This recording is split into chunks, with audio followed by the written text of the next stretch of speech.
तो गाइस स्वागत है आप सबका शो टाइम में, जहां पर आज हम एक्सप्लेन करेंगे टीन वुल्फ का सीजन 3 का एपिसोड नंबर 6। तो चलिए शुरू करते हैं। यहाँ पर लास्ट एपिसोड में हमने देखा किस तरह डेरिक बच चुका है और उसको जेनिफर अपने साथ लेके जा चुकी है, और यहीं पर अब स्कॉट की हालत भी सही होने लगी है और वो ट्रिप पे जाने लग रहा है, जहां पर लिडिया और एलिसन ने उसे ज्वाइन कर लिया है और वो सीधा ट्रिप के लिए जाने लग रहे थे। और वही हम देखते हैं एक फ्लैशबैक का सीन, जहां पर आर्जेंट अलेक्जेंडर जो आर्जेंट फैमिली से बिलोंग करते हैं वो एक मोटेल के अंदर रुके हैं, और ये डेट है मार्च 5 1977।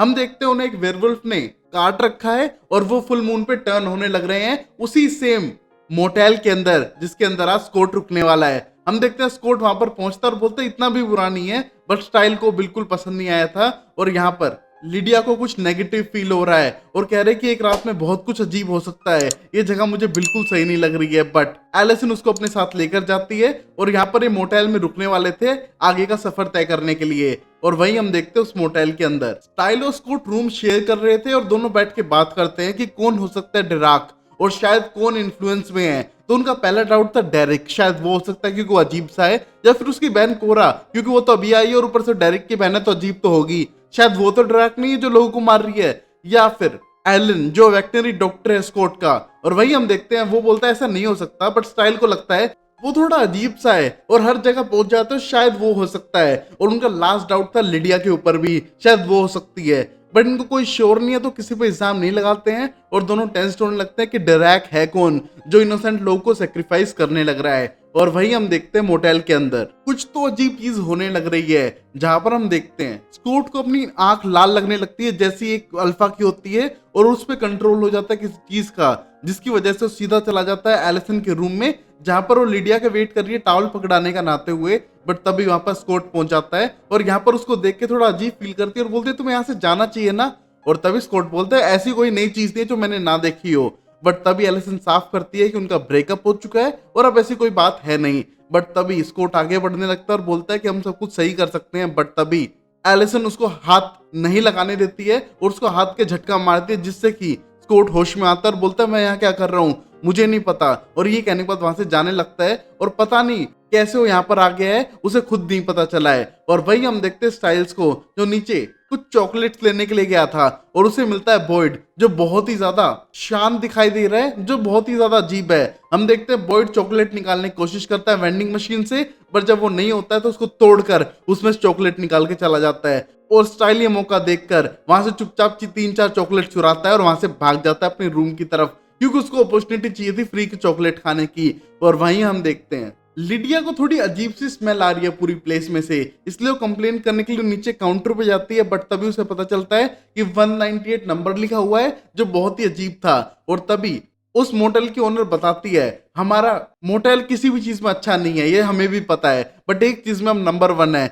सुसाइड्स में हमारे यहाँ पर 198 हो चुकी है और अभी भी काउंटिंग जारी है। और ये देख के लिडिया डरने लगती है और उस बूढ़ी औरत की हालत भी खराब थी जैसे वो कल मरने वाली हो। और ये सब देख के लिडिया डरने लगती है और वहां से वापस अपने रूम में आ जाती है। और अब वही हम देखते हैं मिस्टर आर्जेंट को जो उस फाइट की लोकेशन पे आके चेक करते हैं कि यहाँ पर किस किस की लड़ाई हुई थी, और वो देख के विजन कर पा रहे थे कि कैसे कैसे लड़ाई हुई थी। और वहां पर वो अपनी बेटी एलिसन को कॉल करते हैं और पूछते हैं कि वो कहाँ रह गई है और क्या उसे लेने के लिए आए। बट तभी एलिसन साफ करती है कि हाँ एक सस्ता सा मोटेल ढूंढ लिया स्कूल वालों ने, बट यहाँ पर वो सेफ है, एक रात की तो बात है और वो कल आ जाएगी और उनको आने की कोई जरूरत नहीं है। और वहीं पर मिस्टर आर्जेंट उससे पूछना चाहते हैं कि वो कोई बात छुपा तो नहीं रही है उनसे।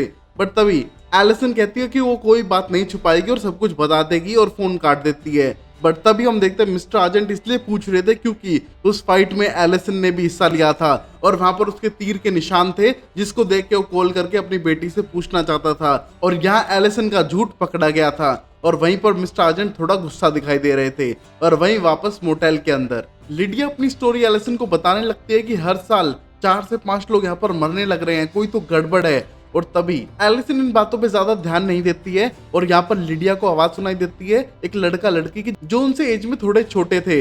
हम देखते हैं साइड वाले रूम से आवाज आ रही थी कि वो एक दूसरे को गोली मार देंगे, और गोली की गन फायर सुन के लिडिया वहां से भागती है उनके रूम की तरफ और गेट खोलती है, पता चलता है कि वो रूम खाली है, वहां पर कोई नहीं है। बट तभी हम देखते हैं लिडिया बोलती है कि मैंने यहीं से आवाज सुनी थी, और लिडिया शायद पागल हो रही है या फिर सच में यहाँ पर कोई है। और यहाँ पर लिडिया बताने का ट्राई करती है और एलिसन कहीं ना कहीं उस पर यकीन करती है, क्योंकि पहले भी लिडिया ने कई सारी डेथ को प्रिडिक्ट किया था और वो सारी चीजें सच हुई थी। और वही हम देखते हैं, नाइटमेयर्स आने लग रहे थे बॉयड को, जहां पर उसको मरे हुए लोग दिख रहे हैं जिसको देख के वो डरता है। और वहीं पर आइजैक के साथ यही हो रहा था, जहां पर उसके डैड की आवाज सुनाई देती है उसे, और उसको लगता है कि उसको फिर से रेफ्रिजरेटर के अंदर बंद कर दिया उसके फादर ने, और वो डर के मारे चिल्लाने लगता है। और यहाँ पर हम देखते हैं लिडिया लेकर आती है एलिसन को उसी काउंटर पे जहां पर इस टाइम पे कोई नहीं था, और दिखाती है कि 198 लिखा हुआ था। बट तभी एलिसन बोलती है कहाँ 198 है, ये तो 201 है, मतलब 3 लोग और बढ़ चुके हैं। और ये देख के लिडिया डरने लगती है और बोलती है नहीं, पहले 198 थे, शायद 3 लोग मर चुके हैं फिर मरने वाले हैं। और ये देख के एलिसन के साथ वापस रूम में आके डिस्कस करने लगती है, और यहाँ पर दोनों थोड़े डर चुके थे। और वही स्कॉट को भी हॉरिबल विजन्स आने लग रहे थे, जहां पर डकेलियन उसकी माँ को मारने की कोशिश कर रहा है, क्योंकि अब डेरिक तो मर चुका है, अब अल्फा बनेगा स्कॉट और उसको अपनी टीम में लेना चाहता है डकेलियन। और ये स्कॉट बिल्कुल नहीं चाहता, और उसका नाइटमेयर दिख रहा है कि उसकी मॉम को कहीं ना कहीं उसने हार्म करने की कोशिश की है। बट तभी वहां पर स्टाइल आता है और स्कॉट से बात करने का ट्राई करता है, पर तभी लिडिया का मैसेज पढ़ के स्टाइल वहां से निकल जाता है। और वहां पर लिडिया ने लिखा था कि जल्द से जल्द आना। और वहां पर हम देखते हैं अगले सीन में 2 लोगों को इंटीमेट होते हुए। और गाइस आप सोचोगे जरूर ये लिडिया और स्टाइल्स होंगे, क्यों स्टाइल का बचपन का सपना था ये करना, बट ऐसा नहीं है, ये है डैनी और ईथन। हम देखते हैं दोनों बहुत ही ज्यादा रोमांटिक हो रहे थे, बट तभी ईथन को पता चलता है कि डैनी का ऑपरेशन हुआ है, जिससे कि उसके एक टाइम पे लंग्स और हार्ट कोलैप्स हो गए थे, और कभी कभी उसको सांस लेने में दिक्कत होती है। और वहीं हम देखते हैं ईथन को भी वो नाइटमेयर वाली प्रॉब्लम होनी शुरू हो गई थी, जहां पर उसे लगता है कि उसके बॉडी के अंदर से कुछ बाहर आ रहा है। और ये देखते हुए डरते हुए वहां से भागने लगता है, जैसे कि उस पर किसी ने कंट्रोल कर लिया हो। और यहाँ पर डैनी को कुछ समझ नहीं आ रहा है कि यहाँ पर हो क्या रहा है, और वहां पर ईथन बाहर भाग चुका था। और वहीं स्टाइल पहुंच चुका है लिडिया और एलिसन के पास में, जहां पर लिडिया सब कुछ बता देती है उसे, और वो रूम को चेक करने लगते हैं कि कोई तो सबूत मिलेगा या क्या गड़बड़ हो रही है। और तभी पता चलता है वहां पर बाइबल रखी थी, और जिस कमरे में जितने लोग मरते हैं उनके न्यूज आउटलेट्स काट के रखे हुए थे, मतलब लोग मरते हैं और उनके बारे में इंफॉर्मेशन रखती जाती है जो यहाँ की ओनर है। वही हम देखते हैं, ये सोच के क्रीपी फील करने लगते हैं, बट लिडिया बोलती है रुको, मैंने दूसरे कमरे से उस लड़का लड़की की आवाज सुनी थी, मतलब उनके बारे में लिखा होगा। और तभी उस कमरे की तरफ भागने लगते हैं, बट वो डोर बंद था। हम देखते हैं लिडिया बोलती है पहले तो खुला था, मैं थोड़ी देर पहले गई थी, तो इसके अंदर कौन हो सकता है। और तभी हैंड शो चलने की आवाज आती है, और ये देख के डरने लगते हैं सब लोग कि अंदर कोई है जो अपनी जान लेना चाहता है। और पता चलता है ये कोई और नहीं, ईथन है। हम देखते हैं उस मशीन से अपने आप को काटने की कोशिश कर रहा था, बट तभी स्टाइल अपनी जान पे खेल के उसे रोकने की कोशिश करता है, और लिडिया उस मशीन को बंद कर देती है। उस स्टाइल की जान बस जाने ही वाली थी, और उसके अमेजिंग माइंड के 2 टुकड़े होने वाले थे जो होने से बच गए। और वही हम देखते हैं ईथन अब भी कंट्रोल में नहीं है, वो अपने ही नाखून से अपने आप को खत्म करना चाहता है। बट तभी लिडिया और स्टाइल उसे रोकते हैं, और उसका हाथ गर्म हीटर पे लगता है, जिससे कि ईथन को होश आता है और पता चलता है कि उस कमरे में क्या कर रहा है उसे खुद नहीं पता है, और वहां से जाने लगता है। हम देखते हैं स्टाइल उसका पीछा करता है, बट तभी साफ करता है ईथन कि उसका पीछा मत करो, उसे खुद कुछ नहीं पता है वहां पर क्या हुआ, और प्लीज मैं मर जाता तो ज्यादा बेटर था इन क्वेश्चन पूछने से, मैंने कह दिया मुझे कुछ नहीं पता। और ये कहने के बाद ईथन वहां से चला जाता है, और ये देख के एक लिडिया और स्टाइल को बहुत गुस्सा आता है, एक तो उसकी जान बचाई और ऊपर से वो इतना रूड है। और वही अब इन सबको मिलके रोकना होगा जो 3 मौत होने वाली है उनको।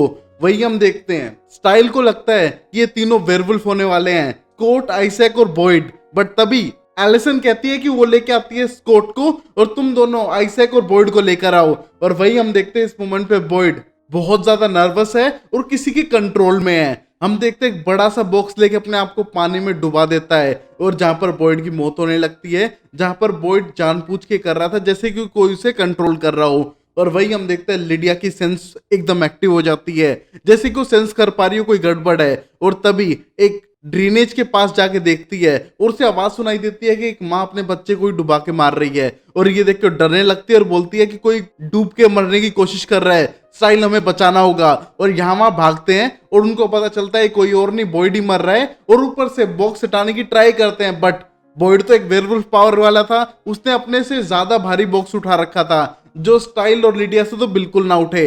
बट तभी स्टाइल का हाथ हीटर पे लगता है, और तभी उसे समझ आता है हाँ ऐसा ईथन के साथ भी हुआ था, शायद इसके साथ भी काम करे, इसको भी अगर गर्म झटका सा लगे तो शायद ये होश में आ जाए, वेयरवुल्फ पावर इसकी जग जाएंगी। बट तभी लिडिया साफ करती है पानी में कैसे हीटर लगाएगा तू, और वहीं पर स्टाइल के एकदम दिमाग में आता है कि शायद बस में से। और फिर लिडिया एडवाइस करती है कि तुम बस में जाओ, वहां पर वहां पर फ्लेयर होगी, उससे तुम यूज करके पानी के अंदर भी आग जला सकते हो। और तभी हम देखते हैं भागते हुए जाता है और वहां से उस बॉक्स को खोल के स्टाइल एक लेकर आ जाता है जिसमें एक और रखी हुई थी। हम देखते हैं स्टाइल सिर्फ एक लेके आता है, भागता है, उसको जलाता है और यहाँ पर बॉयड को मारता है, जिससे कि बॉयड की वेयरवुल्फ सेंस बाहर आ चुकी थी। वो दूर फेंक के मारता है उस बॉक्स को और जग जाता है। और हम देखते हैं बॉयड अब बच चुका था और यहाँ पर आइजैक भी ट्रोमा में है, जिसको स्टाइल हेल्प करता है वापस होश में लाने के लिए। और ये सब लोग यहाँ से भागने का प्लान बनाते हैं। और लिडिया तो स्टार्टिंग से कह रही थी कि हमको यहाँ से जाना चाहिए, हमको यहाँ पर रुकना ही नहीं है। और हम देखते हैं यहाँ से भागने लगते हैं, बट तभी जैसे वो नीचे जाते हैं उन्हें स्कॉट नजर आता है, जिसने पूरी तरफ गैसोलीन फैला के रखा हुआ था और हाथ में वही फ्लेयर थी। हम देखते हो किसी भी टाइम अपने आप में आग लगा सकता था,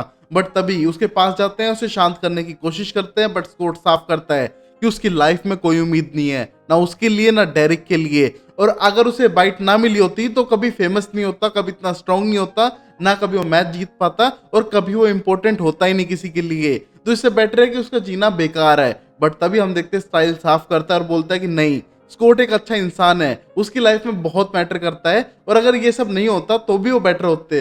और उसके पास जाके उससे वो फ्लेयर दूर फेंक देता है और उसे गले लगा लेता है। और वहीं पर हम देखते हैं उस फ्लेयर को जो खुद ही रोल होते हुए वापस गैसोलीन में चली जाती है, बट तब तक वहां पर सबकी जान बच चुकी थी।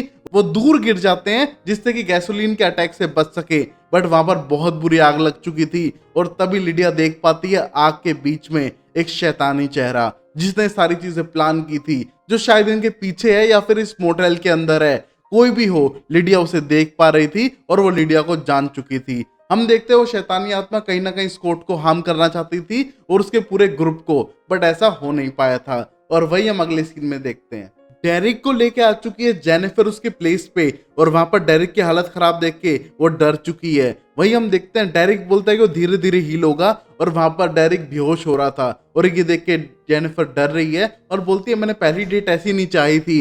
और वही हम देखते हैं जेनिफर का कुछ ज्यादा ही क्रश बन चुका था डेरिक, बट हम देखते हैं डेरिक मरने की हालत में है। और वहां पर वो जेनिफर से साफ करता है कि उसको टाइम चाहिए, उसको डॉक्टर की जरूरत नहीं है, वो टाइम के साथ अपने आप हील हो जाएगा। और वही हम देखते हैं जेनिफर उसके साथ वेट करने लगती है और धीरे धीरे इंटीमेट हो जाते हैं। हम देखते हैं डेरिक को इतनी चोट लगी हुई है बट उसको इन चीजों में ज्यादा इंटरेस्ट है। हम देखते हैं दोनों इंटीमेट होने लगते हैं और यहाँ पर डेरिक के घाव धीरे धीरे हील भी होने लगते हैं। तो गाइज अगर मुझे घाव देने हैं तो मुझे भी ऐसे हीलिंग पावर चाहिए।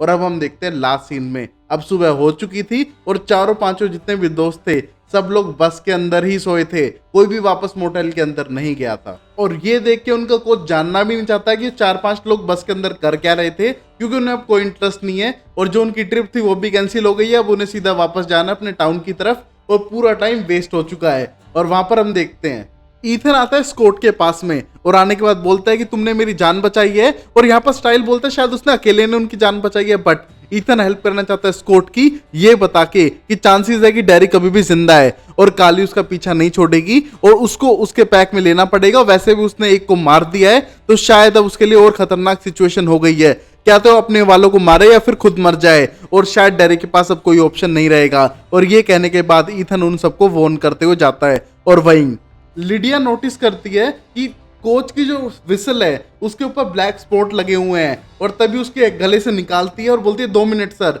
और उस पर विसल करती है और पता चलता है उसके अंदर वुल्फ बेन था, जिसकी वजह से सब लोग को वुल्फ बेन से पॉइजन होने लग रहा था। और तभी पता चलता है कि 2 दिन से सबकी तबीयत क्यों खराब है, उनको एग्रेशन क्यों आने लग रहा है, क्योंकि वो सब वुल्फ बेन से पॉइजन होने लग रहे थे। और वहीं स्टाइल जल्दी से उस विसल को लेता है और खिड़की के बाहर फेंक देता है और कोच चिल्लाने लगता है स्टाइल पे, बट स्टाइल ने सबकी जान बचाने के लिए किया था। और कहीं ना कहीं ड्रैक का ये प्लान था कि सब लोगों को पॉइजन करके मारते, बट ड्रैक का ये प्लान कामयाब नहीं हो पाया और वो शैतानी आत्मा ड्रैक के लिए काम करती है, फिर वही ड्रैक है, वो सब पता करेंगे अगले एपिसोड में। और अब हम लास्ट सीन में देख पाते हैं कि मिस्टर आर्जेंट जाते हैं अपने फादर के पास जो अभी भी जिंदा थे। हम देखते हैं उनसे मिलने के लिए इस महीने 2 बार आए थे, जिसको देख के उसके फादर थोड़े हैरान थे।